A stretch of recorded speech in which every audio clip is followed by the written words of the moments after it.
ሀይ እንደምን ዋላችሁ። ብርሃንና መሲነን ካፕ ፎር ፒቲ በጣም አድርገን እናመሰግናለን። ዛሬም ጆይን ስላደረጋችሁን በጣም ደስ ብሎናል። ድንገት ለማታውቁን እኔ ስሜ መስከረም ታደሰ ክፈተው ይባላል። ማታየው ደግሞ በጣም ወደው ማክበረው ባለቤቴ ከካሜራ ጀርባ ስላለ ነው ማታየውት። ብርሃን መስቀል ጠንክር ባንኮ ይባላል። የሶስት የተወደዱ ልጆች እናትና አባት ነን። በጣም ደስ እያለን ነው ወደ እናንተ የምንመጣው። እናንተም ደግሞ ደስ ብሏችሁ ያችን መስኮቋ አርጋችሁ መጥታችኋል ብዬ ነው የማስበው። በጣም አድርገን እናመሰግናለን። ሳብስክራይብ አድርጋችሁ የምትረዱን ሰዎች በጣም አድርገን እናመሰግናለን። ሳብስክራይብ ደግሞ ያላረጋችሁ በዛ ሰፖርት ብታደርጉን በጣም አድርገን እናመሰግናለን። በዛ ብትረዱን በጣም ደስ ይለናል። ዛሬ ያው አስይዤዋል ጊዜ የለም። ስለዚህ ቶሎ ካውንስሊንግ ሰራለው። ካውንስሊንግ ለምትፈልጉ ሰዎች ስልክ ቁጥሬን ተውና ቀጥታ እንሄዳለን ወደ ያስኩት ነገር። ስለዚህ ስልክ ቁጥሬ 2403938249 ስልክ ቁጥሬ እንደገና 2403938249 ቴክስት ብታደርጉልን ለሁሉ ሰው የምንልከውን እንልካለን። ኢሞሽናል የሆነ ሜሴጆች ስትልኩልን እኛም ደግሞ ኢሞሽናል የተሞላ ነገር መላክ አንችልም ወገኖች። በቃ ለሁሉም ሰው ኮንታክት ላደረገን ለካውንስሊንግ አንድ አይነት ሜሴጅ ነው የምንልከው። እሱን በትህትና እንድትቀበሉን ለምናለሁኝ። የሚገርማችሁ ነገር ሰሞኑን በጣም በአእምሮዬ ሳሰላስል የነበረውን ቨርስ ከእናንተ ጋር ላነብ ፈለግኩኝ። ወደ ሮሜ ሰዎች ነው የምናነበው፣ ግን ጌታ ኢየሱስ የተናገረው ዮሐንስ ወንጌል ምዕራፍ 5 ላይ ከቁጥር 28 እስከ 29 እንደዚህ ይላል። መቃብር ውስጥ ያሉ ሁሉ ድምፁን የሚሰሙበት ጊዜ ይመጣል። መልካም የሰሩ ለሕይወት ትንሣኤ፣ ክፉ የሰሩ ለፍርድ ትንሣኤ ይወጣሉ። አይገርምም? ሞቶ በትንሣኤ የማይነሳ ሰው የለም። ልክ የማይሞት ሰው እንደሌለ፣ በሰው መካከል የማይሞት ሰው እንደሌለ፣ ከሞትም የማይነሳ ሰው የለም። ግን እዚህ ጋር በጣም ልቤን ይነካኛል። መልካም የሰሩ ለሕይወት ትንሣኤ፣ አንዳቸው ለሕይወት ትንሣኤ ይነሳሉ፣ ሌሎች ግን ለፍርድ ትንሣኤ። ወገኖች መቼም ለትንሣኤ መኖር እንዴት አንገብጋቢ ነገር ነው። ገባችኋል? ሰው ለትንሣኤ ካልኖረ የሚኖረው ለሞት ነው። ሌላ ምንም መጨረሻ የለም። የሰው መጨረሻ ምንድን ነው ሲባል ሞት ነው። ገባችኋል? እንዴት የሚያሳዝን ህይወት ነው ደግሞ አይደለ? ግን ደግሞ ትንሣኤን እያስብን እያስላስልን ሁል ጊዜ እንዳንረሳው የሚያስረሳንን ነገር እየገፋን ስንኖር ለህይወት ትንሣኤ እንትን እንላለን። ግን እዚህ ጋር ትንሽ ግር የሚያደርግ ነገር አለ። መልካም የሰሩ ለህይወት ትንሣኤ ሲል ይሄ እንዴት ነው? መልካም የሰራነው ነገር ተሰብስቦ አንቺ ድሃ መግበሻል፣ አንቺ ደግሞ እነዛን ራቁታቸውን የሆኑ ልጆች አልብሰሻል። እሱ ቢከመር እኛን በእግዚአብሔር ፊት ብቁ አያደርገንም አይደለ ወገኖቼ? ብቁ የምንሆነው በክርስቶስ ስንሆን ነው። በክርስቶስ ስናምን ነው። የሚገርማችሁ ነገር የሚቀጥለው ምዕራፍ ላይም ጌታ ኢየሱስ እንደሱ ብሎ ነግሯቸዋል። ምን ይላል? ዮሐንስ ወንጌል ምዕራፍ 6 ከቁጥር 27 እስከ 29 ለሚጠፋ እንጀራ አትስሩ፣ ነገር ግን የሰው ልጅ ለሚሰጣችሁ ለዘላለም ሕይወት ለሚሆን ምግብ ስሩ። ለዚህም እግዚአብሔር አብ ማረጋገጫ ማኅተሙን በእርሱ ላይ አትሟልና። እነርሱ ታዲያ የእግዚአብሔርን ስራ ለመስራት ምን ማድረግ አለብን? ድሃን መግቡ፣ ረዳት የሌላቸውን አንሱ አለ። ማረግ ጥሩ አይደለም እያልኩ አይደለም። እንዲያውም ሰው ለህይወት ትንሣኤውን የሚጠብቅ ሰው እነዚህ መልካም ስራዎች በህይወቱ በቃ ኤቪደንስ ናቸው። ገባችሁ? ግን ይሄንን ስራዎች ሰብስበን ለዘላለም ህይወት ያበቁኛል ብሎ ማሰብ እብደት ነው ወገኖቼ። እኛ ሰዎች ከኃጢአት ውድቀት በኋላ ማናችንም በእግዚአብሔር ፊት ልንቀርብ አንችልም። ኦኬ፣ ለዚህ ነው ክርስቶስ የመጣው። ክርስቶስ እኮ መምጣት አያስፈልገው። እኔና እናንተ የሆነ ጥሩ ነገር ሰብስበን ይኸው ምንልና ብቁ ምንሆን ቢሆን ኖሮ ክርስቶስ እኮ አይመጣም ነበር። ክርስቶስ እኮ የመጣው ብቁ ለማን ሆነው እኮ ነው። ገባችሁ? አንዳንድ ሰው ብቁ የሆነ ይመስለዋል። በቃ ለሱ ክርስቶስ ምንም አይሰራለትም። ብቁ አይደለሁም፣ ምንም ነገር ባቀርብ ብቁ አይደለሁም በእግዚአብሔር ፊት ለሚለው ግን ታውቃላችሁ ክርስቶስ መድኃኒት ነው። እና እዚህ ጋም ለጠየቁ ጥያቄ ሲመልስ ኢየሱስም እርሱ በላከው ታምኑ ዘንድ ይህ የእግዚአብሔር ስራ ነው ሲል መለሰላቸው። ኦኬ እርሱ በላከው ታምኑ ዘንድ ማለት የላከው ኢየሱስን ብቻ ነው፣ ጌታ ኢየሱስ እግዚአብሔር። ስለዚህ ጌታ ኢየሱስን ታምኑ ዘንድ በሱ በላከው ታምኑ ዘንድ ኦኬ እሱ በላከው በኢየሱስ ማመን ደግሞ ማለት ስለ ኢየሱስ ማንነቱና ስለ ሰራው ስራ ማመን ማለት ነው። ያ ማለት ቃሉን ማመን። እሺ ወገኖቼ እባካችሁን እንደዚህ እንደ ቀልድ እንደ ጨዋታ እያልን የምንነጋገረው ነገር ዘላለማዊ መልእክት አለው። ስለዚህ በችላ ባትሰሙኝ በትህትና እለምናለሁኝ። ምክንያቱም ሰው አንዴ ከሞተ ወይ ለህይወት ትንሣኤ ወይም ደግሞ ለፍርድ ትንሣኤ ነው። የፍርድ ትንሣኤ ደግሞ ማለት ወገኖቼ አንደኛ ቆሮንቶስ ምዕራፍ 15 ላይ እንደተጻፈው ሰውነት ይሰጠናል የዘላለም እሳትን የሚቋቋም ኦኬ ይሄኛው ሰውነት ሳይሆን ወይም ደግሞ ለህይወት ትንሣኤ ከሆነ ለዘላለም በእግዚአብሔር ብርሃን ውስጥ ምኖር። ምክንያቱም እያየነው ነው የምንኖር። አሁን ብናየው በዚህ ሰውነት በህይወት እንደማንኖር መጽሐፍ ቅዱስ ይናገራል አይደል? በኋላ ግን ያመነውን በዓይናችን እያየነው እንኖራለን። ምክንያቱም የሚሰጠን ሰውነት ያንን ሰስተን ማድረግ ይችላል። ገባችሁ አይደለ? ስለዚህ ይሄንን የትንሣኤን ሰውነት ሁላችንም እንቀበላለን። ክርስቶስ የሌለው ሰው ግን ይብላኝ። ምክንያቱም መዳን በማንም የለም። እንድንበት ዘንድ ከእግዚአብሔር የተሰጠን ክርስቶስ ብቻ ነው። ሌላ ለእኛ የሚጸልይልን፣ ለእኛ የሚለምንልን፣ እኛን በእግዚአብሔር ፊት ብቁ የሚያደርገን የለም ለሰው ልጅ። ወገኖች ይህችን በልቤ አብሰለስላት ነበርና ሰሞኑን ለእናንተ ሼር ማድረግ ፈለጉ። ስለዚህ አዝዋል ወደ ሮሜ ሰዎችን ነው የምናነበው። የሮሜ ሰዎች ምዕራፍ 15 ከቁጥር 1 እስከ 13 ያለፈው ሳምንት አንብበናል። ዛሬ ደግሞ መልክቱ ስትሬት ፎርዋርድ ሲሆን ረጅም ነው የማነበው አይደል? ስለዚህ የዛሬዋን በጣም ስትሬት ፎርዋርድ ያው ራፓፕ እያደረገ ስለሆነ ሜሴጁን ስትሬት ፎርዋርድ ስለሆነች ከቁጥር 14 እስከ 33 አብረን እናነባለን። ወገኖቼ አንድ ላይ ብናነብ ደስ ይለኛል። ይሄ ፎርማሊቲ ምናምን ነገር አይደለም። ኦኬ ለምን ብትሉኝ እኔ ከማነበው እናንተም የራሳችሁ መጽሐፍ ቅዱስ ይዛችሁ ብታነቡ ህይወት ነው። አይ ሚን ይሄ የኔ ምክር ነው እንጂ መጽሐፍ ቅዱስ ላይ አይልም። መስማት ነው የሚለው። ያ ማለት ስናነበውም እንሰማለን፣ ሰውም ሲያነበው እንሰማለን። ግን አንድ ላይ ብናነብ ህብረት ብናደርግ በዚህ ደስ ይለኛል። ስለዚህ ወገኖች ይሄ ለዘላለም የሚኖር በዚህ ዓለም ላይ ከእግዚአብሔር ቃል ሌላ ህይወት ያለው ነገር የለም። ሌላው ነገር በሙሉ ውሸት ነው፣ ስዕል ነው፣ ኃላፊ ነው፣ ጠፊ ነው። እንዳትረሱ ኦኬ።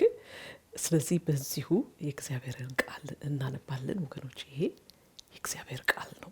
ወንድሞቼ ሆይ እናንተ ራሳችሁ በበጎነት የተሞላችሁ በእውቀትም ሁሉ የተሞላችሁና አንዱ ሌላውን ለመምከር ችሎታ ያላችሁ መሆናችሁን እኔ ራሴ እርግጠኛ ሆኛለሁ። እግዚአብሔር በሰጠኝ ጸጋ መሰረት እንደገና አሳስባችሁ ዘንድ በአንዳንድ ጉዳዮች ላይ በድፍረት የጻፉላችሁ በእግዚአብሔር ወንጌል የክህነት ተግባር ለአሕዛብ የክርስቶስ ኢየሱስ አገልጋይ ለመሆን ነው። ይኸውም አሕዛብ በመንፈስ ቅዱስ ተቀድሰው በእግዚአብሔር ዘንድ ተቀባይነት ያለው መስዋዕት እንዲሆኑ ነው። ስለዚህ እግዚአብሔርን በማገልገሌ በክርስቶስ ኢየሱስ እመካለሁ። በተናገርኩትና ባደረግኩት ነገር አሕዛብ ለእግዚአብሔር እንዲታዘዙ ክርስቶስ በእኔ ሆኖ ከፈጸመው በቀር ሌላ ነገር ለመናገር አልደፍርም። ይህም የሆነው በመንፈስ ቅዱስ ኃይል በምልክቶችና በተአምራት ነበር። በዚህም ሁኔታ ከኢየሩሳሌም እስከ ኢልዋሪቆን ዙሪያ ድረስ የክርስቶስን ወንጌል ፈጽሜ ሰብኬአለሁ። ሌላው በጣለው መሰረት ላይ እንዳልገነባ ብዬ ክርስቶስ ባልተጠራበት ስፍራ ወንጌልን መስበክ የዘውትር ምኞቴ ነበር። ይልቁንም ስለ እርሱ ያልተነገረላቸው ያያሉ፣ ያልሰሙም ያስተውላሉ ተብሎ እንደተጻፈ ነው። በዚህም ምክንያት ወደ እናንተ እንዳልመጣ ብዙ ጊዜ ተከለከልኩ። አሁን ግን በእነዚህ አካባቢዎች የምሰራው ስለሌለ ከብዙ ዓመታት ጀምሮ እናንተን ለማየት እናፍቅ ስለነበረ ይህን እቅድ ወደ እስጳንያ በሚሄድበት ጊዜ ልፈጽመው አስባለሁ። በማልፍበትም ጊዜ ልጎበኛችሁና ከእናንተ ጋር ለጥቂት ጊዜ ቆይቼ ናፍቆቴን ከተወጣው በኋላ በጉዞዬ እንደምትረዱኝ ተስፋ አደርጋለሁ። አሁን ግን በዚያ የሚገኙትን ቅዱሳን ለማገልገል ወደ ኢየሩሳሌም በመጓዝ ላይ ነኝ። ምክንያቱም መቄዶንያና አካያ በኢየሩሳሌም ካሉት ቅዱሳን መካከል የሚገኙትን ድሆች ለመርዳት ተነሳስተዋል። እርዳታ ለማድረግ ወደዋል። በእርግጥም ባለዕዳዎቻቸው ናቸው። አሕዛብ የአይሁድ መንፈሳዊ በረከትን ተካፋዮች ከሆኑ ያገኙትን ምድራዊ በረከት ከአይሁድ ጋር ይካፈሉ ዘንድ የእነርሱ ባለዕዳዎች ናቸው። ስለዚህ ስራውን ከጨረስኩና ይህን ፍሬ መቀበላቸውን ካረጋገጥኩ በኋላ ወደ እስጳንያ እሄዳለሁ። እግረ መንገዴንም እናንተን አያለሁ። ወደ እናንተም ስመጣ በክርስቶስ በረከት ሙላት እንደምመጣ አውቃለሁ። ወንድሞች ሆይ ስለ እኔ ወደ እግዚአብሔር በመጸለይ የተጋድሎዬ አጋር እንድትሆኑ በጌታችን በኢየሱስ ክርስቶስና በመንፈስ ፍቅር እለምናችኋለሁ። በይሁዳ ካሉት ከማያምኑት እጅ እንድድንና በኢየሩሳሌም ያለው አገልግሎቴ በዚያ ባሉት ቅዱሳን ዘንድ ተቀባይነት እንዲያገኝ ጸልዩልኝ። ይኸውም በእግዚአብሔር ፈቃድ ወደ እናንተ በደስታ እንድመጣና ከእናንተም ጋር እንድታደስ ነው። የሰላም አምላክ ከሁላችን ጋር ይሁን፣ አሜን። ስሙ ብሩክ ይሁን፣ አሜን። የሚያስደንቅ ነው የሐዋርያ ጳውሎስ እኮ ደብዳቤ። የእግዚአብሔር ቃል ድንቅ ነው አይደለ?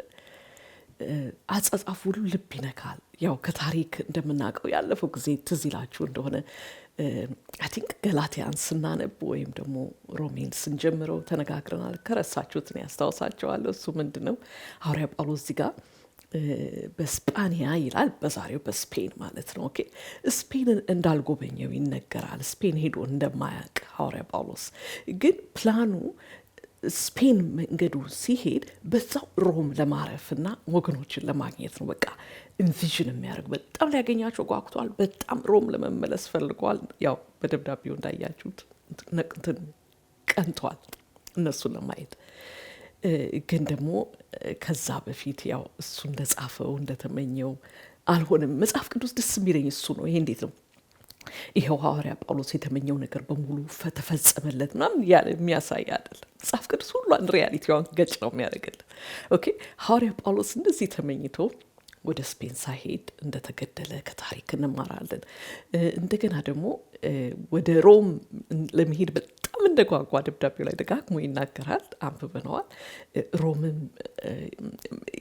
ለመሄድ የተመኘው ነገር ተፈጸመ፣ ግን እሱ ባሰበው መንገድ አልነበረም። ኦፍኮርስ የሐዋርያት ሥራ ምዕራፍ 15 ምዕራፍ 15 አለ አይ ቲንክ ምዕራፍ 18 ላይ ስታነቡ በጣም በብዛት እንደተቀበሉት ነው። አም ሶ ሶሪ የሐዋርያት ሥራ ምዕራፍ 28 ወደ ሮም ሲገባ በቃ እንዴት ወንድሞች ተሰብስበው በቃ በደስታ እንደተቀበሉትና ልቡ እንደተጽናና ገባችሁ። እነሱ ሲያይ ግን ታስሮ በሰንሰለት ነው የገባው። ኦኬ የታሰረውም ያው በወንጌል ምክንያት እና እግዚአብሔር ግን ያስበው ያቀደው ሐዋርያው ጳውሎስ ካሰበው በላይ ነበር። ሐዋርያ ጳውሎስ እዛ ሄዶ ወገኖችን አግኝቶ አጽናንቶ እሱም ተጽናንቶ ለመመለስ ነበር። እግዚአብሔር ግን በሮም ላሉ ነገስታት ወንጌል ይደርስ ዘንድ ነበር። የሚያስደንቅ እኮ ነው። አምላካችን ምን ያህል ሀሳቡ ከኛ ሀሳብ ከፍ ያለ የላቀ እንደሆነ አይደለ? አንዳንድ ጊዜ እንጸልይና እግዚአብሔር ይሄ ግን እኔ አሁን የጠየቅኩት ጥያቄ ሜቢ እዝቹ መሬት አፈር ሊሆን ስለሚችል አንተ ለኔ ያሰብክልኝ ይሁን። ገባችሁ አይደለ? ምክንያቱም የእሱ ሀሳብ ለኛ ሀሳብ ሰማይ ከምድር ከፍ እንደሚል ኢሳይያስ 55 ላይ እንደተጻፈ ከፍ እንደሚል እና ሐዋርያ ጳውሎስ ላይ እንደዛ እንዳደረገ እናያለን። አንዳንድ ነገር ብቻ ነው ሳይቻችሁ የሚሄደው። በጣም ስትሬት ፎርዋርድ ነው ያነበብ ነው አይደለ? አሁን ለምሳሌ ቁጥር 15 ላይ እንደገና አሳስባችሁ ዘንድ በአንዳንድ ጉዳዮች ላይ በድፍረት የጻፉላችሁ ይላል። ሐዋርያ ጳውሎስ ራሱን እንዴት እንደሚያይ በደብዳቤው ማየት በጣም ቀላል ነው። ገባችሁ?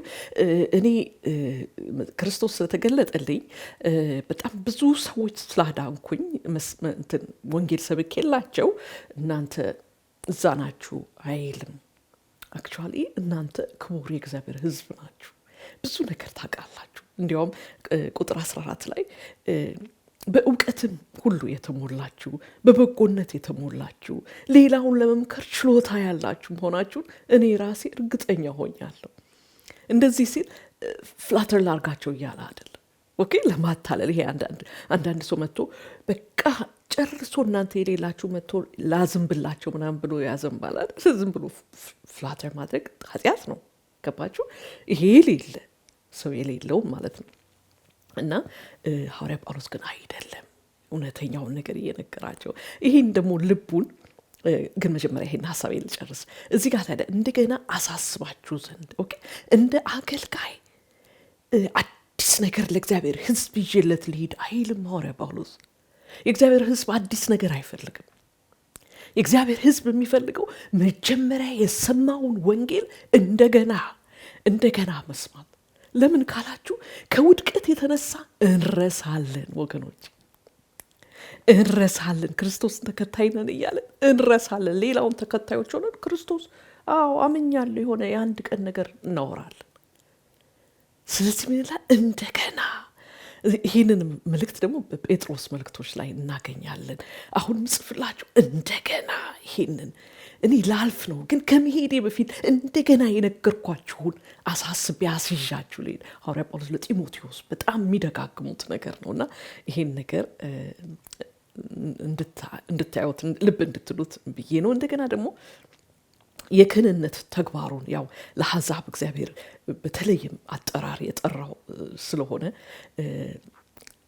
ያ ስራው ስለሆነ እነሱን የሚጽፍላቸው ያነሱን መንከባከብ፣ እነሱን አንዳንድ ነገሮች እንዳይረሱ መጽሐፍ፣ እንደገና ደግሞ በመንፈስ ቅዱስ በእግዚአብሔር ዘንድ ሁሉ ነገራቸው ተቀባይነት ያገኝ ዘንድ። ምን አይነት የአገልጋይ ልብ ነው አይደል? በዚህ ጋር እንዲህ በጣም ጠቀምከን ብለው በሱ ደግሞ እንዴት እንጥቀመው እንዲሉ ፕላን አይደለም። በቃ አምልኳቸው በእግዚአብሔር ፊት ተቀባይነት እንዲኖረው ለሕይወት ትንሣኤ ስትነሱ ጌታ ኢየሱስ የማያፍርባችሁ እንድትሆኑ። አያችሁት? የአገልጋይ ልብ። እግዚአብሔር ይመስገን ሁላችን እንደዛ ያድርገን። ለሌላው ስናደርግ፣ ለሌላው ስናገለግል በቃ እግዚአብሔር ሆይ እባክህ ይህን ሰው አስበው፣ ይህ ሰው በቃ በአንተ ፊት በመንፈስ ቅዱስ የተትረፈረፈለት ሰው ይሁን። ኦኬ እንደገና ደግሞ ሌላ ቦታ ላሳያችሁ የምፈልገው እዚህ ጋር ኦፍኮርስ ሌላ ነገር ለመናገር አልደፍርም ይላል። ይሄ ደግሞ የሐዋርያ ጳውሎስ በጣም መለያ መልእክቱ ነው ቁጥር 18 ላይ። ምክንያቱም በቃ ሁሉን ነገር ራበሽ ነው ብያለሁ። ሌላ ምንም ሰው የሚመካበት ምናምን እንጥራ ካላችሁ መጥራት እችላለሁ፣ ልደረደር እችላለሁ ብሎ የደረደረበትንም ታውቃላችሁ። ግን እዛ ብሎ ግን ሁሉ ነገር ራበሽ ነው። ምንድነው የሚጠቅመው? በክርስቶስ መሆን፣ የክርስቶስን ጽድቅ መቀበል። ያንተ ጽድቅ የለኝም። የትኛውም ጽድቅ ቀርቦ በእግዚአብሔር ፊት የሚመስል ጽድቅ የለኝም። ስለዚህ የኔ ጽድቅ ራሱ ክርስቶስ የእግዚአብሔር ልጅ ነው። ኦኬ እዚህ ጋር በሌላ ነገር ለመናገር አልደፍርም። በቃ ክርስቶስ በእኔ በሰራው ይሄ እንዴት ከኛ ጋር ስናመሳስለው እንዴት ይለያያል አይደል ወገኖቼ?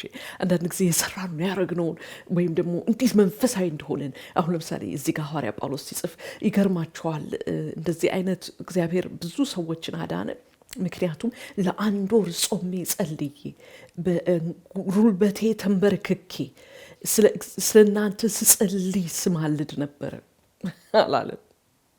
ምንም ምደፍረው ነገር የለኝ። በእኔ የተሰራው ማን የሰራው? ራሱ። ስላንተ የምትናገረው ሲሉ ምንም ነገር የለኝ። ራሱን አይሰብክም። ገባችኋል? ክርስቶስ እውነት እኮ ነው። ሁላችን ራሳችን መስበክ መፈለጋችን የውድቀት ምልክት ነው አይደል ወገኖቼ? ግን ውድቀትን እየተቃወምን ክርስቶስን መስበክ ግን ጥሪያችን እኮ ነው። በቃ መሰበክም ያለበት አሁን መስከረም ብትሰበክ ማንን ታድናለች? ራሷን ማዳን አትችል። ገባችሁ አይደል? ክርስቶስ ቢሰበክ ግን የሰበከውም ይድናል። ኦፍኮርስ ካመነው ሰምተው ያመኑትም ይድናሉ። ገባችሁ አይደል? እንደገና ደግሞ እልዋ ኢልዋሪቆን የምትለው ሳጠና በዛሬው ዩጎስላቫኪያና አልባኒያ ነበሩ። የክርስቶስን ወንጌል ፈጽሜ ሰብኬያለሁ። ሌላው የኢየሱስ ስራ ደግሞ የሐዋርያ ጳውሎስ በጣም የሚያስደንቀው በቃ ስለ ክርስቶስ የሚባል ነገር ያልሰሙ ጋር ሄዶ መስበክን ይመርጣል። እንዴት ከባድ እንደሆነ ራሳችሁ ገምቱት። ክርስቶስን የሚያውቁ ክርስቶስን የሚያመልኩ ጋር ሄዶ ማገልገል በጣም ቀላል ገባችሁ አይደል? ለምትሉት ነገር በሙሉ ተስማምተው አሜን ነው የሚሉት የክርስቶስን ነገር ስትነግሯቸው። ገባችሁ? እዚህ ግን የለም።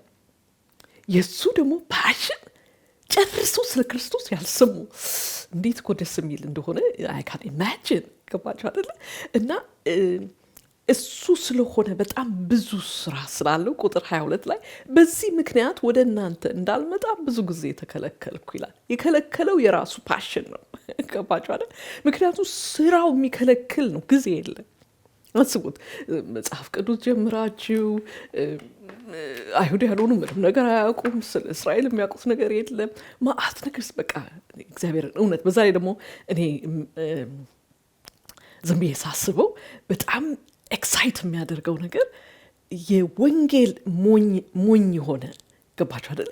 ፉሊሽነስ የመሰለ መልእክት ሲነገር የዘላለምን ህይወት በሰዎች ህይወት ሲያመጣ ማየት በጣም የሚያስደንቅ። ምክንያቱም ነው ወገኖቼ ወንጌል ፉሊሽ ይመስላል ከውጭ ሲታይ፣ ግን ሰው ይድን ዘንድ እግዚአብሔር የሰጠው ወንጌል ብቻ ነው። ወንጌሉ ምን ይላል? ክርስቶስ የእግዚአብሔር ልጅ ነው። ከሰማይ እግዚአብሔር ልኮት ሰውን ለማዳን የመጣ ነው። መጥቶ ከሰው የሚጠበቀውን የጽድቅ ህይወት ኖሮ በሰው ፋንታ ባመነው ፋንታ አይደለ? እንደገና ደግሞ ለበደል ለኃጢአታችን ሞቶ ተቀብሮ በሶስተኛው ቀን መነሳት። ይሄ ወንጌል ነው። ኦኬ።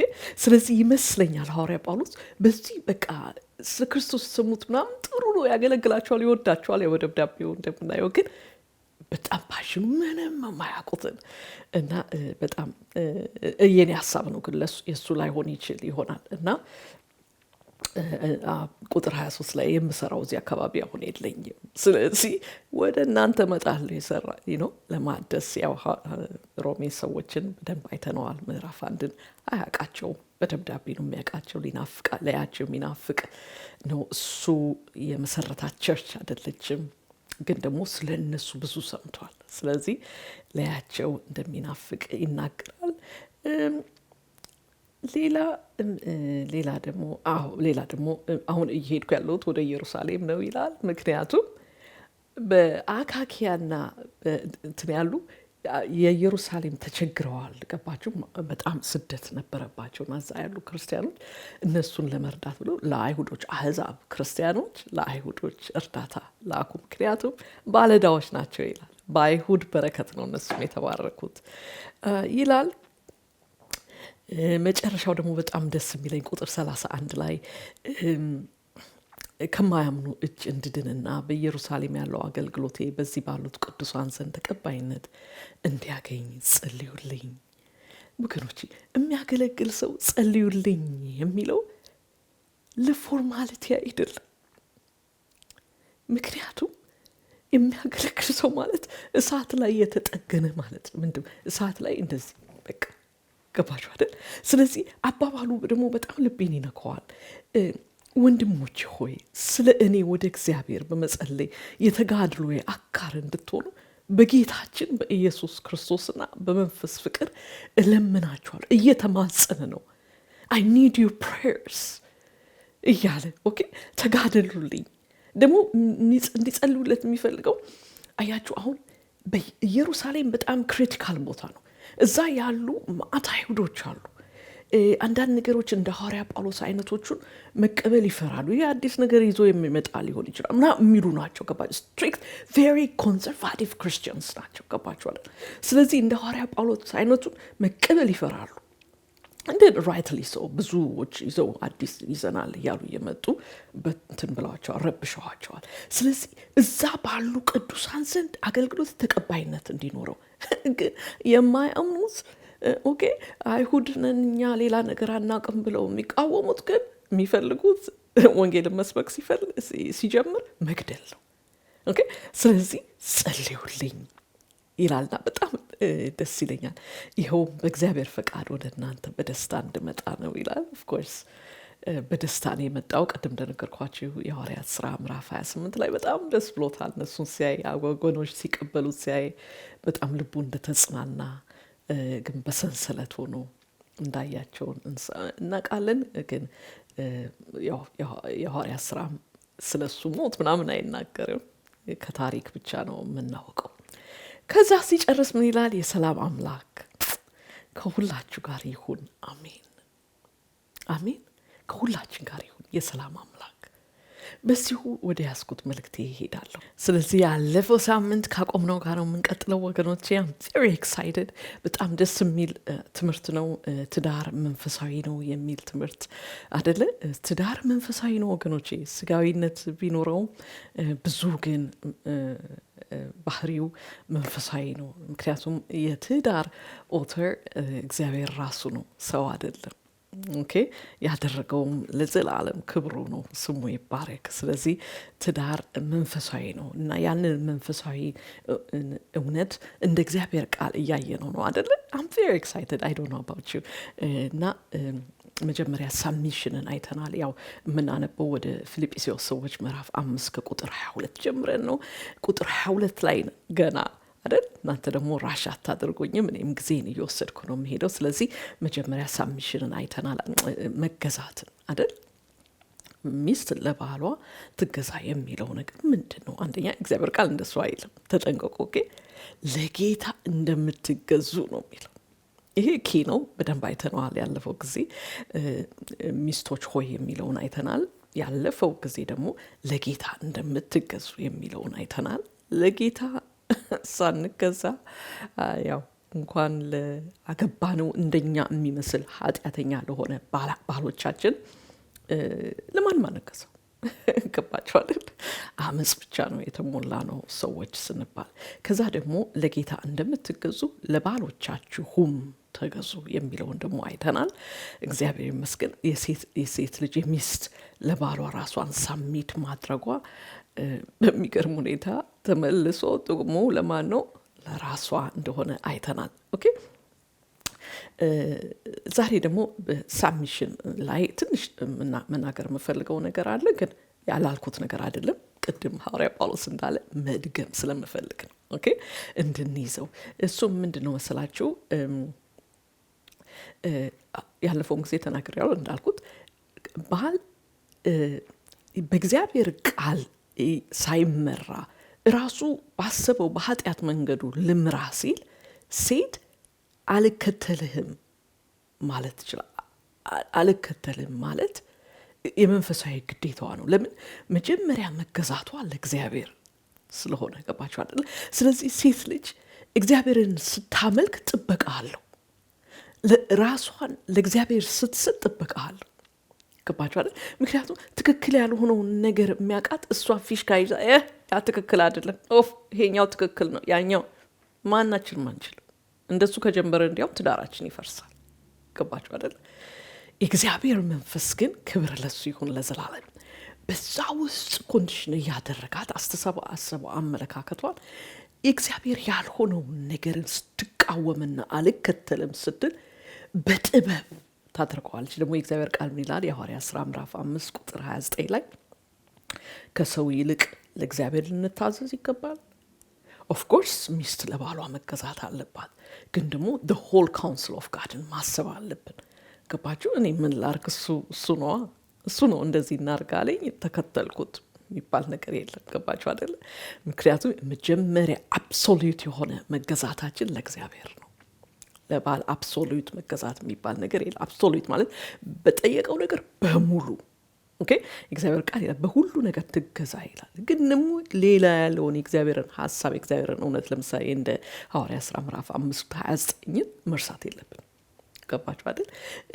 ስለዚህ ለእግዚአብሔር ሰሚት ማድረጓ እንዲያውም ከአቢዩዝ ይጠብቃታል፣ ኃጢአታዊ ከሆነ መንገድ ይጠብቃታል። እንደገና ደግሞ የእግዚአብሔር ሐሳብ ባልሆነበት መድቀቅ ገባችሁ? ያለፈው ጊዜ እንደነገርኳችሁ ምሳሌ ሰናይት አቤት እንደምትል ይሄ እግዚአብሔር አይደለም። ገባችሁ? ይሄ ነው ወይ የኔ ፍቅር ማለት እያለ ገባችሁ? እኔ የሚገርማችሁ ነገር ግን እኔ ፐርሰናሊ ማለት ነው ስለ ራሴ መስበክ ባቆም ነው የሚሻለኝ። ግን ባሌ ሲጠራኝ አቤት ማለት ደስ ይለኛል። ምክንያቱም ሳራ አቤት ስለምትል ወይ ጌታዬ ስለምትል ስለሚል።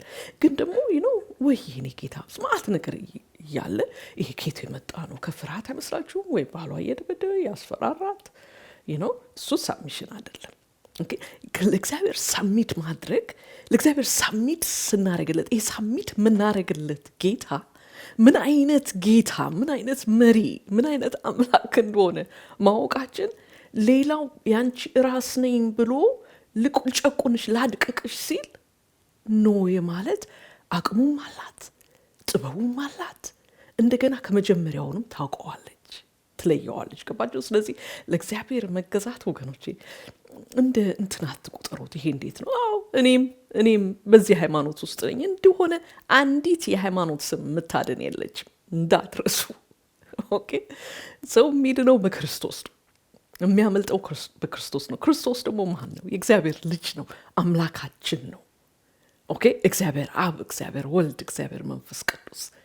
ኦኬ ስለዚህ ሰው የሚድነው በክርስቶስ ነውና እንደገና ደግሞ ሌላ የተናገርኩትን ደግሜ ለመናገር ለእግዚአብሔር ሳሚት ማድረግ ነው። ለባል ሳሚት ማድረጊያ አቅም የሚገኝበት ወገኖች። ለእግዚአብሔር ሳሚት ሳናረግ ልክ እንደ እንትን እንየው። ገባችሁ? ኤነርጂውንም ፍላጎቱንም ስትሬንግዙንም የምናገኘው ከጌታ ነው። ገባችሁ? ምክንያቱም ሰው ሚስት ላገባችሁ ባል መገዛት በጣም ሂሚሊቲ ይጠይቃል። በጣም ብዙ ነገር ይጠይቃል። ይሄ ከሴት ከተፈጥሯ ማንነት የሚቃረን ነገር ይጠይቃል። ገባችሁ? ስለዚህ ሴት ለብቻዋ ማድረግ የምትችለው በኃጢአትና በርግማን መኖር ነው። ገባችሁ አይደል? እንደው መዝሙር ሰምታ ሳሚት ማድረግ አይሆንም። ገባችሁ አይደል? ስለዚህ እንዳትረሱት የእግዚአብሔር ቃል እንደሚል እኔ የወይኑ ግንድ ነኝ ይላል፣ እናንተ ግን ብራንችስ። ገባችሁ አይደል? ይሄ ቫይኑ እዚህ ጋር ቁጭ ብሎ ብራንቹ ይሄ ፍሬ ያፈራል። የሚያፈራው ግን ዋናው ነገር ስለተጣበቀ ነው። የሚያፈራው ነገር ደግሞ ለባሏ መገዛት ትህትናን። አሁን ለባሏ ልስልስ ያለች ሴት ለባል እኮ ጥሩ ነው። ታውቃላችሁ አይደል? ሂንዲ እንደ ወታደር የምታዘው ምናምን ጥሩ አይነት አይደለም። ገባችሁ? ወደ ጌታ ግን ስትሄድ ይህን ባህሪዋን ሁሉ እግዚአብሔር እንደ በመንፈስ ቅዱስ ይቀርጸዋል። ገባችሁ? የእሱ ያልሆነውን ያስወግደዋል ከሷ። ገባችሁ? ለባሏ ተስማሚ ረዳት አድርጎ ነው የሰራትና እግዚአብሔር መንፈስ በሷ ህይወት ሲሰራ ለባሏ ረዳት የማትሆንበት የሚያረጋትን ነገር ይነቅለዋል። ይንቀልልን አይደል? እግዚአብሔር ይመስገን። በቃሉ በመንፈሱ ግን ከቃሉ ሸሽተን ከጸሎት ሸሽተን ጸሎትና ቃሉ ደግሞ መለያየት አይችልም። ይህንን አንቀን ከሱ ጋር ህብረት ማናረግ ከሆነ ያለፈው ሳምንት ቤተክርስቲያን ሄጄ ኮንፈረንስ ነበር ተባርኬ የመጣው እሱ ትዝታ ይባላል። አምልኮም አይባልም ምንም አይባልም። ገባችሁ? ሲዲ አውጥቼ ነበር። ዛሬ ያለው ህይወት ነው። በዛ ህይወት ውስጥ ስትኖር ያንን አቅም ታገኛለች። አቅም ብቻ አይደለም ወገኖቼ፣ ለባል ሳሚት ማድረግ ጥቅሙ ለሷ ድብል እያደረገ ሲመለስላት ስታየው እንዴ እግዚአብሔር ሆይ ያንተ መንገድ መልካም ናት፣ ያንተ ቃል እውነት ነው ማለት ትጀምራለች። ዝም ብላ ብላይንድ አይደለም። አሁን ለምሳሌ የሔዋንን ብናይ ሔዋንና አዳም በኤደን እንትን ውስጥ እያሉ አሁን ለምሳሌ ሔዋን መጀመሪያ ለባሏ ያንን ፍሬ ከመብላቷ እግዚአብሔር አትብሉ ያለውን ፍሬ ከመብላቷ በፊት ማንን ሪጀክት አርጋለች? እግዚአብሔርን ሪጀክት አርጋለች። ገባችሁ? ሁሉ ጊዜ ሴት ልጅ ባሏን ሪጀክት ከማድረጓ በፊት ሪጀክት የምታደርገው እግዚአብሔር ነው።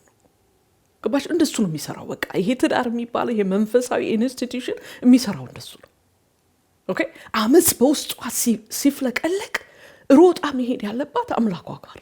እግዚአብሔር ሆይ ሶሉሽን ፈልግልኝ፣ ለየትኛው እዚህ ውስጥ ላለው ኃጢአቴ፣ ክፋቴ፣ ተንኮሌ አንተነ መድኃኒት፣ ሌላ መድኃኒት የለኝ፣ ባሌ ጋር እንዳልሄድ እርዳኝ፣ አንተው ራስህ እዚሁ ፈውሰኝና ለባሌ ሄጄ ተስማሚ ረዳቱ ልሁን።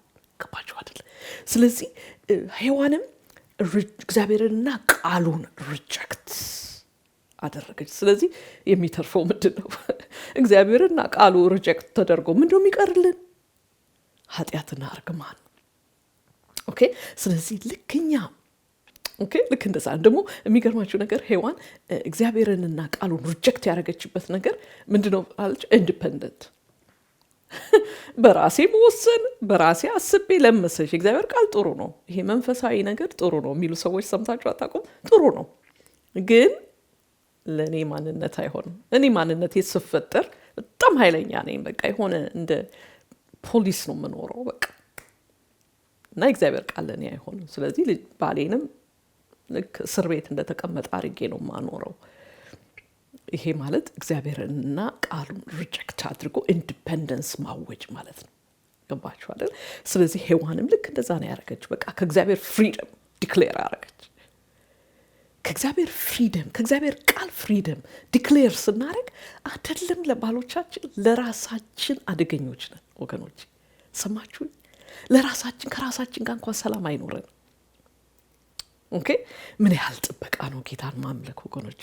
ምን ያህል ለራሳችን የሚተርፍ ጥበቃ ነው። ኦኬ በዚሁ ወደ ያለፈው ጊዜ 4 ነጥቦችን አይተናል። ዛሬ 5ኛውን ቀጥላለሁ። ይሄኛው ወደ ኤፌሶን ሰዎች ምዕራፍ 5 ቁጥር 22 ጋር የተያያዘ ነገር አይደለም፣ ግን ደግሞ እዚህ ጋር መርሳት የሌለብን ቅድም እንዳልኳችሁ the whole counsel of the word of God ማሰብ አለብን እንጂ አንድ ቨርስ ይዞ መሮጥ ጥሩ አይደለም። ኦኬ ስለዚህ ስለ ሴት መገዛት ለባሏ ራሷን መስጠት ባይ ዘ ወይ ስለዚህ ጥያቄ አላችሁ። ለምሳሌ ዛሬ ለመጀመሪያ ጊዜ ይሄን ቪዲዮ የምታዩት ካላችሁ መገዛት ምንድነው ምናምን የሚል ሰርቻለሁና ባካችሁ በትህትና ያንን እዩት። እንደው ዝም ብዬ መገዛት ምናምን እያልኩ እንዳልሆነ እንድታውቁት ማለት ነው። ስለዚህ ስለ ሴት ሰብሚሽን ለባሏ መገዛቷ ራሷን ለባሏ መስጠቷ ለሱ ሊደርሺፕ አንተ ሂድኔ ከተልሃለሁ ማለቷ ባሏን እግዚአብሔርን ስለምታምን ይሄንን ኢንስቲትዩሽን የሰራው እግዚአብሔር ነው ስለምትል በዛ ውስጥ ራሷን ከታሰሚት የምታደርገው መርሳት የሌለብን በፍቅር በሚገለጽ እምነት ነው።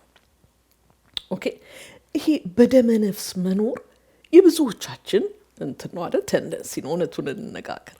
ገባችሁ? እንደው እምልሽ ቀን በቀን ሁሉ ጊዜ 24 ሰዓት እግዚአብሔርን ቃል ማሰብ አለ እንዴ? ያስፈልጋል እንዴ ልንል እንችላለን። ገስዋት ክርስቲያን የሚኖረው እንደዛ ነው። ኦኬ ከእግዚአብሔር ቃል ተለይቷል። እንዲያውም እግዚአብሔር ቃል ሲናገር ዕንባቆም ምዕራፍ 2 ቁጥር 4 ላይ ጻድቅ ግን በምን ይኖራል? በእምነት ይኖራል። ገባችሁ አይደል? ስለዚህ አሁን ምሳሌ የዮሐንስ ወንጌል አንደኛ ዮሐንስ መልእክት ምዕራፍ 5 ከቁጥር 1 እስከ 5 እናንብበው እሺ ወገኖች። የእግዚአብሔርን ቃል ኢየሱስ እርሱ ክርስቶስ እንደሆነ የሚያምን ሁሉ ከእግዚአብሔር ተወልዷል። አባትንም የሚወድድ ሁሉ ልጁንም እንደዚሁ ይወዳል። እግዚአብሔርን ስንወድድና ትእዛዞቹን ስንፈጽም የእግዚአብሔር ልጆች እንደምንወድድ በዚህ እናውቃለን። እኔ ክርስቲያኖች አይመቹኝም የሚል ሰው ሰምታችሁ አታውቁም? እንደዚህ የሚል ሰው መፍራት አለበት። ይሄ እግዚአብሔር ቃል የእግዚአብሔር ልጆችን ይወዳል ይላል። ኦኬ እግዚአብሔርን መውደድ ትእዛዞችን መፈጸም ነውና ትእዛዞቹም ከባድ አይደሉም። ሪሊ ለኛ ግን እኮ ከብዶናል ነው እውነቱን ስላልተረዳን ነው ስሙ የሚለውን። ትእዛዞቹም ከባድ አይደሉም ምክንያቱም ከእግዚአብሔር የተወለደ ሁሉ ዓለምን ያሸንፋል። ዓለምን የሚያሸንፈው እምነታችሁ ነው። ኢየሱስ የእግዚአብሔር ልጅ እንደሆነ ከሚያምን በስተቀር ዓለምን የሚያሸንፍ ማን ነው? ገባችሁ አይደል? መታዘዝንም ማድረግ ያለብን በእምነት ሁሉ ጊዜ ስንዘነጋውም ተመልሰን ቅድም ትዝላችሁ ክርስቲያን ማለት አንድ እውነትን ይዞ ወደዛ እውነት የሚመላለስ ነው። በቃ ኦኬ አንድ ፕሬሺየስ የሆነችን ድንጋይ አገኘ ይላል መጽሐፍ ቅዱስ። ከዛ ሁሉን ሸጠና እሷ ጋር መጣ። ለምን? የሁሉ ጥያቄ መልስ ናታ። ወንጌል ክርስቶስ የሁሉ ጥያቄ መልሳችን ነው። ገባችሁ አይደል? ስለዚህ ይሄ እንደ ሃይማኖት ምዝገባ መመስገብ አይደለም። ክርስትና ህይወት መኖር መራመድ። ገባችሁ አይደል? ስለዚህ እግዚአብሔር ቃል ሲናገር ሮሜ ምዕራፍ 14 ቁጥር 23 ላይ በእምነት ያልተደረገ ሁሉ ኃጢአት ነውና ይላል። ኢቭን ለባል ሳሚት ማድረግ በእምነት ሲደረግ እግዚአብሔር ቃል እንደሚል ሚስቶች ለባሎቻቸው ተገዙ የሚለው ከባድ፣ እንደሱ ግን አላለም። ለጌታ እንደምትገዙ ለባሎቻችሁ ተገዙ። ይሄ ጌታ የሚታይ አምላክ አይደለም። ገባችሁ አይደል? መንፈስ የሆነ አምላክ ለሚታይ ባልሽ ተገዥ ይላል። መጀመሪያ ግን ለማይታየው አምላክ ተገዥ። ለማይታየው አምላክ እንዴት ነው የምትገዛው? በእምነት። እምነት ማለት ደግሞ ብላይንድ ሞሮን አይደለች።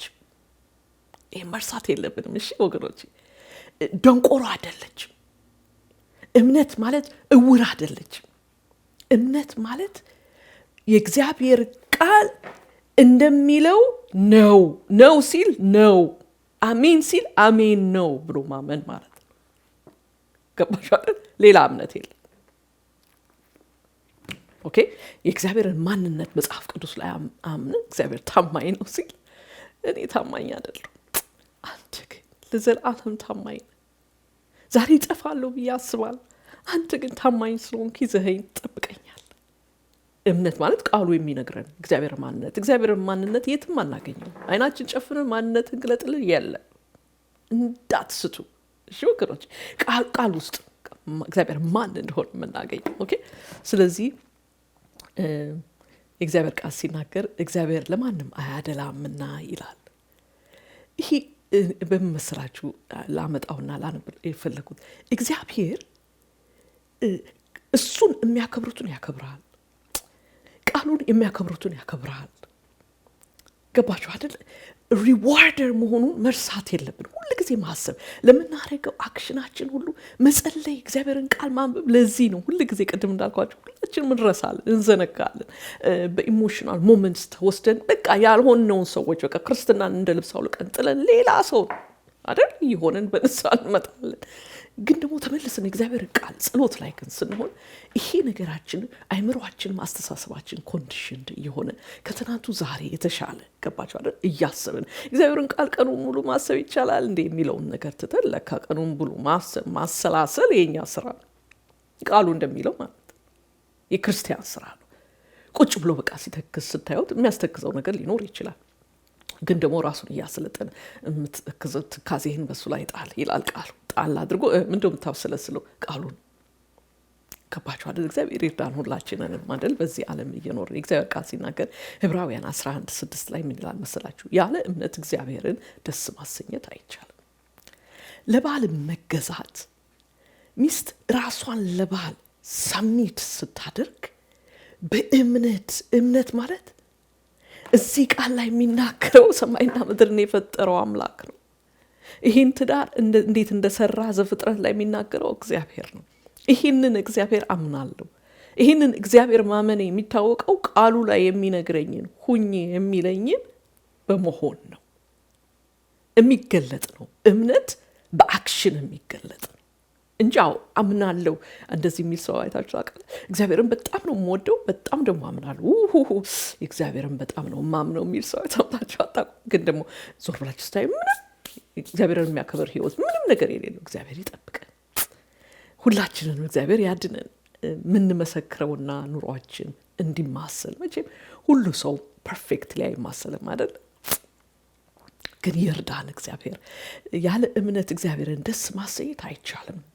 ምክንያቱም ወደ እግዚአብሔር የሚቀርብ ሁሉ እግዚአብሔር መኖሩንና ከልብ ለሚሹት ዋጋ እንደሚሰጥ ማመን አለበት ይላል። ገባችሁ? በእምነት ለእግዚአብሔር ቃል ራሷን ሳሚት ስታረግ በዛ ውስጥ የእግዚአብሔርን በረከት ተቀባይ ትሆናለች። ይቺው ሚስት የቴዳ መድረክ ላይ ሆና በቃ ዛሬ ፕሮግራም ልመራ ነው እናንተም ልትባረኩ ነው እኔም ልባረክ ነው አይደለም። ፕሮግራም መምራት ምናምን ማገልገል ትርፍ ነው። ዋናው ጓዳ ማንም የማያይበት እግዚአብሔር ብቻ ኦዲየንስ የሆነበት የሚያስፈራ መድረክ ጓዳ ነው ወገኖች፣ እንዳትረሱ እሺ። እግዚአብሔርም የሚመስነን በቃ በመድረክም አይደል በሌላ ማለት በዝቹ በጓዳ እሱ ብቻ በሚያየው ስፍራ ኦኬ። ስለዚህ በእምነት እግዚአብሔርን ቃል በውስጧ ያብስለሰች ጌታ ሆይ እርዳኝ፣ ይህን ጠማማነቴን አንተ አስወግድልኝ፣ አንተ ፈውሰኝ፣ መድኃኒቴ አንተ ነህ። ለኔ በሽታ ላለኝ በሽታ በሙሉ መድኃኒት አንተ ነህ። ለተንኮለኛነቴ፣ ለክፋቴ፣ ለቂም፣ ለእልሄ፣ ለሁሉም ክፉ ነገር እኔ ውስጥ በቃ ለሚፈላው ነገር መድኃኒት አንተ ነህ። አንተ ፈውሰኝ ብላ በእምነት ራሷን ለባሏ እንደ እግዚአብሔር ቃል ሳሚት ስታደርግ እግዚአብሔር ለሚሹትም ከልብ የሚሹት ማለት ምን ማለት ነው? ከልብ እግዚአብሔር መሻት ማለት ያሉ መጸለይ አይደለም። ገባችኋል? እግዚአብሔር ከልብ መሻት ማለት ከእግዚአብሔር ቃል ጋር ተጣብቆ እግዚአብሔር ወይ እንደ ቃል እንድራመድ እርዳኝ። ምክንያቱም በቃል ውስጥ ምን አለ? እውነት አለ፣ ጸጋ አለ፣ የሚያስችል አቅም አለ። ገባችኋል? ከቃሉ ጋር በተጣበቅን ቁጥር ከልብ ለሚሹት ዋጋን ይሰጣልና ዋጋ የሚሰጥን አምላክን ታገኛለች። የእግዚአብሔር ቃል ሲናገር ዘዳግም 10:17 ላይ በደንብ አዳምጡኝ። እዚህ ጋር በጣም ደስ በሚል መንገድ እግዚአብሔርን ስም ይጠቅሰዋል። ኦኬ በብዙ መጽሐፍ ቅዱስ ግን እርግጠኛ በአዲሱ ግን በቅንፍ እያደረገ ያስቀምጠዋል። በጣም ወደድኩት። ኦኬ እንደዚህ ይላል፣ አምላካችሁ እግዚአብሔር ኤሎሂም ያህዌ፣ የአማልክት አምላክ ኤሎሂም፣ የጌቶች ጌታ አዶናይ፣ ታላቅ አምላክ ኤሎሂም፣ ኃያልና የሚያስፈራ አድሎ የማያደርግ መማለጃም የማይቀበል ነውና ይላል። እንዲህ አይነት አምላክ እንደምናመልክ ማወቅ አለብን። ይሄ በዘዳግም በብሉይ ኪዳን የተጻፈ እግዚአብሔር ማንነት በአዲስ ኪዳን ተሰርዟል የሚል ነገር የለም። በጣም ብዙ ሰው ብሉይ ኪዳን ላይ ያለው ነገር በሙሉ ተሰርዟል። ኦኬ እሱን ሌላ ጊዜ ብንነጋገር ይሻላል። ኦኬ ግን እግዚአብሔር ማንነት በብሉይ ኪዳን የተገለጠው እግዚአብሔር አይለዋወጥም፣ ራሱ ነው አምላካችን።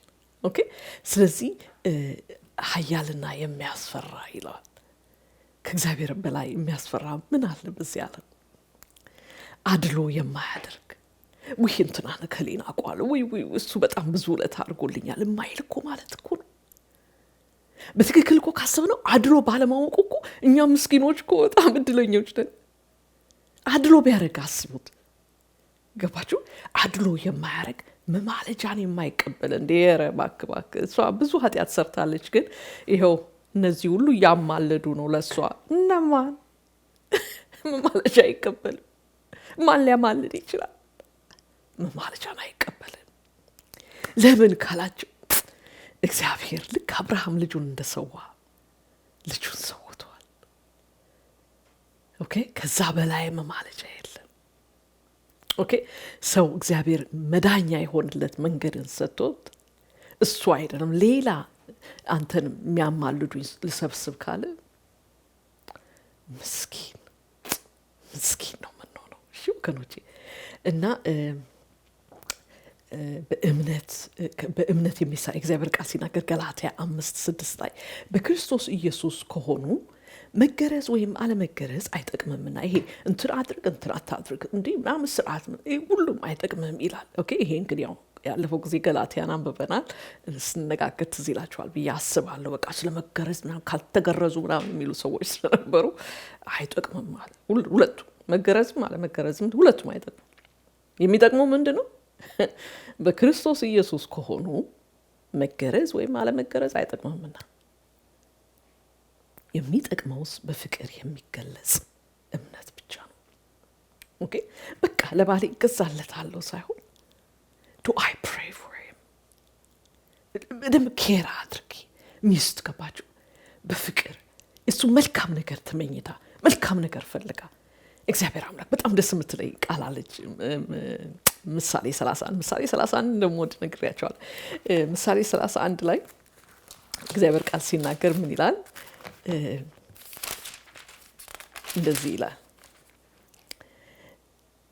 የባሏ ልብ ይታመንባታል ምርኩም አይጎልበትም ይልና፣ አዳምጡ፣ እድሜዋን ሙሉ መልካም ታደርግለታለች ክፉም አታደርግም።